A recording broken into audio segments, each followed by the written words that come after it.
Hi everyone, this is Sakshi Bakshi, your host for the Akriti show, and I'm here with a very special guest, Dr. Bandna Sodhi. She is an esteemed gynecologist and has many years of experience dealing with all sorts of cases. And of course, she's an amazing surgeon, laparoscopy especially, and we're going to talk to her all about the whatever we've been discussing at the conference today. So, welcome to Dr. Sodhi. We're so pleased to have you. Thanks, Akshay. It's a pleasure. So, one of course I would like to talk to you about is, we've been discussing so much obesity. What is your one key takeaway so far from the conference? Obesity is a chronic disease now, and but it can be sorted out if you're on the right path. That's what I've gathered from the conference today. Yes, yes, yes. I think we've all heard about it, and so I obviously in women's health specifically, with PMOS, it's becoming so much more common because it's linked to so many other things right now.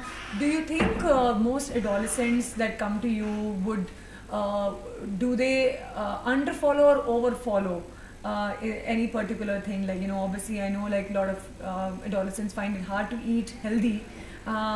But in some other ways, I think they are a lot more better. Like they say no alcohol generation that they're coming up with. Yes. So what is your take from like the coming generation? I've seen a lot of change in the thought process in this coming generation, and most of them are aware about eating right, not eating junk, exercising, and definitely there's a major change in the thought process. And now they do follow the dietary restrictions, or they do follow the exercise regimes, whatever we tell them, and I think it's for the good. They're on the right path. And what is the one health test that you think women postpone too long? One health test, I think they postpone all the health tests. All the health tests. Nothing is done in time, especially so your cervical screening, your pap smears, they are just not done in time because probably the public awareness is not there. Yes, yes. I think now because of the national policy also for cervical cancer, Yes. I think slowly we'll start seeing better results. Though Yes. even though it's only for women so far and should be for men as well. Yes, I think there is a lot of propaganda going on about men getting vaccinated also, and probably the regulations would come into our country as well. Right, right, right. So I think of course we've discussed about cervical cancer. I would also like to understand your take. What do you think about fertility preservation? Do you think it is something that women should consider? Yes, of course. And I am a big proponent of this because women are getting established in their jobs, they are ambitious, and why not so? Everyone should be. But then they should understand that the biological clock does tick. And so freezing eggs at the right time can be recommended. And if they are willing for it, why not? Why not? Right, right, right. And you correctly pointed it out that it has to be done at the right time. I think a lot of women also still come in quite late. We usually see people coming in even at 40, 41, Yes. so understanding that there is a biological clock and there is a right time for it is very important. And I think, of course, I want to talk about that. We've been discussing so much around women's health. What is the one area that you think is still neglected? Prioritizing your own self, that is what is neglected.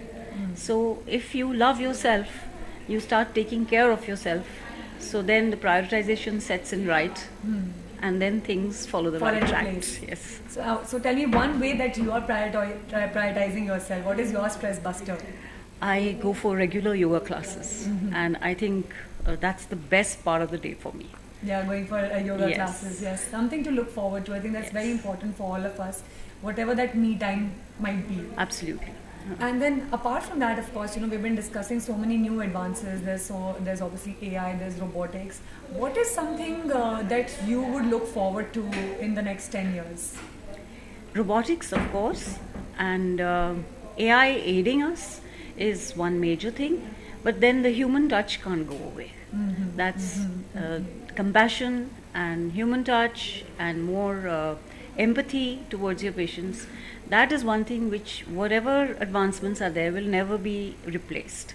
So I think it's going to be a combination of the two. All the things. Yes.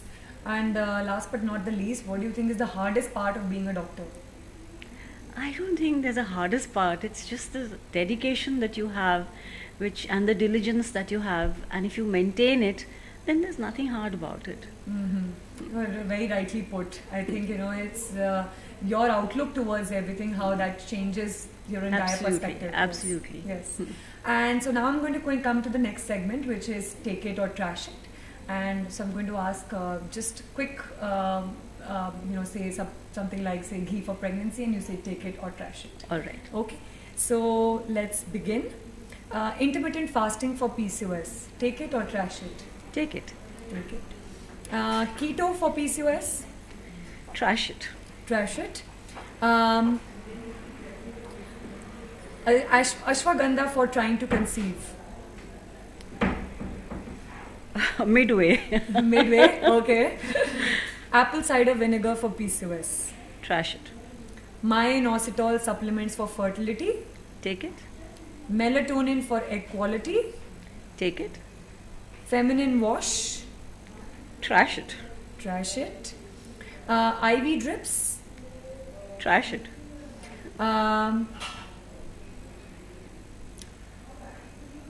CoQ10 for fertility. Take it. Vaginal deodorants. Trash, trash, trash. Period panties. Take it. Collagen for egg quality. Take it. Ayurvedic PMOS jams. Trash it. And last but not the least, vaginal steaming. That sounds obnoxious. Trash it. Trash it, yes. Well, thank you, Dr. Vandana, for being with us. It was lovely to chat with you, and I hope you enjoyed the rest of the conference. Yes, of course. It's been a pleasure talking to you, and this small, short talk is nice. Thanks. Thank you.